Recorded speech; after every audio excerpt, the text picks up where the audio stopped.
সকল প্রশংসা মহান আল্লাহ তাআলার। বাগড়াহাট জেলা গাইডিয়ান গার্লস স্কুলে ল্যাঙ্গুয়েজ ক্লাব কর্তৃক আয়োজিত আজকের এই বিতর্ক প্রতিযোগিতায় উপস্থিত আছেন সম্মানিত সভাপতি, মাননীয় বিচারক মণ্ডলী, শ্রদ্ধেয় শিক্ষক মণ্ডলী, উপস্থিত অতিথিবৃন্দ এবং আমার প্রতিপক্ষ দলকে জানাই আমার আন্তরিক শুভেচ্ছা। আজকের বিতর্কের মূল বিষয় জাতি গঠনে নারীর ভূমিকা অনস্বীকার্য নয় কি। আমি বিপক্ষ দলের প্রথম বক্তা হিসেবে এই প্রস্তাবে বিরোধিতা করছি। প্রথমেই অনস্বীকার্য শব্দটির অর্থ ব্যাখ্যা করতে চাই। অনস্বীকার্য বলতে এমন কিছুকে বোঝায় যা ছাড়া কোনো কাজ সম্ভব না বা যার কোনো বিকল্প নেই। কিন্তু মাননীয় মডারেটর, আমরা কিন্তু সকলেই জানি জাতি গঠন একটি সমষ্টিগত ও বহুমাত্রিক প্রক্রিয়া।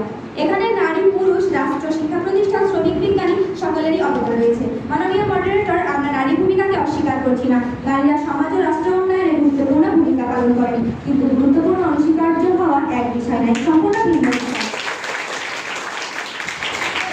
প্রথমত, জাতি গঠন ও উন্নয়ন নির্ভর করে সুশাসন, শিক্ষা ব্যবস্থা, অর্থনীতি, প্রযুক্তি ও দক্ষ জনশক্তির উপর। এগুলোর কোনোটিই এককভাবে নারীর দ্বারা প্রচলিত হয় না। দ্বিতীয়ত, জাতি গঠন একটি যৌথ প্রচেষ্টা। যদি নারীর ভূমিকা অনস্বীকার্য হয়, তাহলে পুরুষের ভূমিকা, রাষ্ট্রের ভূমিকা, শিক্ষা প্রতিষ্ঠানের ভূমিকা, শ্রমজীবী মানুষের ভূমিকাও সমান অনস্বীকার্য বলে ধরা হবে। মাননীয় মডারেটর, ইতিহাসে বহু জাতি ও রাষ্ট্রের উন্নয়ন ঘটেছে বিভিন্ন শ্রেণীর পেশার মানুষের সম্মিলিত প্রচেষ্টায়। সেখানে নারীর অবদান গুরুত্বপূর্ণ হলেও একে একমাত্র বা অনস্বীকার্য উপাদান বলা বাস্তবের সঙ্গে পুরোপুরি সামঞ্জস্য হয়। মাননীয় মডারেটর, এবার চলে আসি আমি একক পরিবারের বাস্তবতা নিয়ে। মাননীয় মডারেটর, আমাদের বর্তমান সমাজ ব্যবস্থা যৌথ পরিবার ভেঙে একক পরিবার গড়ে নিয়েছে। পেশাগত কারণে বা বাসস্থানের অভাবে সন্তানরা আর বাবা মায়ের থেকে আলাদা থাকতেই পছন্দ করে ও অভ্যস্ত।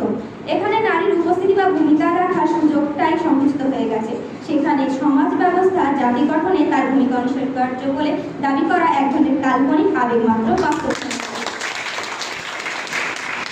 মাননীয় মডারেটর, ইতিহাসে আমরা দেখি কোনো জাতির উন্নয়ন কখনো এক শ্রেণীর মানুষের অবদানে হয়নি, বরং সম্মিলিত প্রচেষ্টা একটি জাতিকে উন্নতির শীর্ষে পৌঁছে দিয়েছে। অতএব আমরা বলতে পারি নারীর ভূমিকা গুরুত্বপূর্ণ, সম্মানজনক এবং প্রশংসনীয়, কিন্তু আমরা তাকে এককভাবে অনস্বীকার্য বলতে পারি না।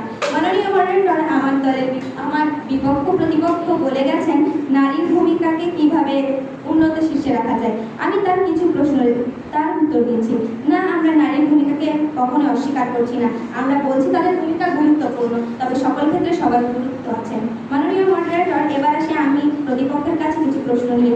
প্রশ্ন নম্বর 1, আমরা যদি নারীর ভূমিকাকে অনস্বীকার্য বলি, তাহলে পুরুষের ভূমিকাকে অনস্বীকার্য নয়? মাননীয় মডারেটর, আমার দ্বিতীয় প্রশ্ন, যদি জাতি গঠন সম্মিলিত প্রচেষ্টার ফল হয়,